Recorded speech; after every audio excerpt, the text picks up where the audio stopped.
ও তো আমাদের থেকে মানে পালাবে এরকম একটা চেষ্টা ছিল, যার কারণে ওকে আমি ধরেছিলাম।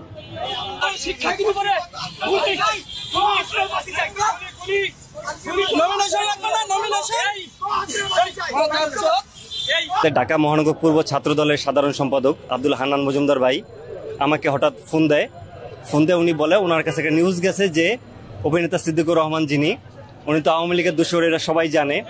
বিভিন্ন সময়ে দেখা গেছে আওয়ামী লীগের পক্ষ নিয়ে উনি আমাদের দেশনেত্রী বেগম খালেদা জিয়াকে নিয়ে এবং কি তারেক রহমানকে নিয়ে বিভিন্ন সময় বিভিন্ন কটূক্তিমূলক কথা বলেছিল। তো যার কারণে শুধুমাত্র আমরা বিএনপি পরিবার না, সারা বাংলাদেশের সকল জনগণই ওর প্রতি ক্ষিপ্ত ছিল। তো আমাদের নগরের যে সেক্রেটারি আব্দুল হান্নান মজুমদার ভাই আমাদেরকে নির্দেশ দেয় যে তোমরা যেহেতু হাবিবুল্লাহ বাহার ছাত্রদল, তোমরা কাছাকাছি আছো, ও ছিল মিন্টু রোডে ছিল, আর আমরা হাবিবুল্লাহ বাহার যেহেতু শান্তিনগর কাছাকাছি আছি আমরা, তো আমাদেরকে নির্দেশ দেয় তো তোমরা ওকে ধরো। ওয়ালটন আবারও মিলিয়নিয়ার অফারে ওয়ালটন ফ্রিজ কিনে আপনিও হয়ে যেতে পারেন মিলিয়নিয়ার।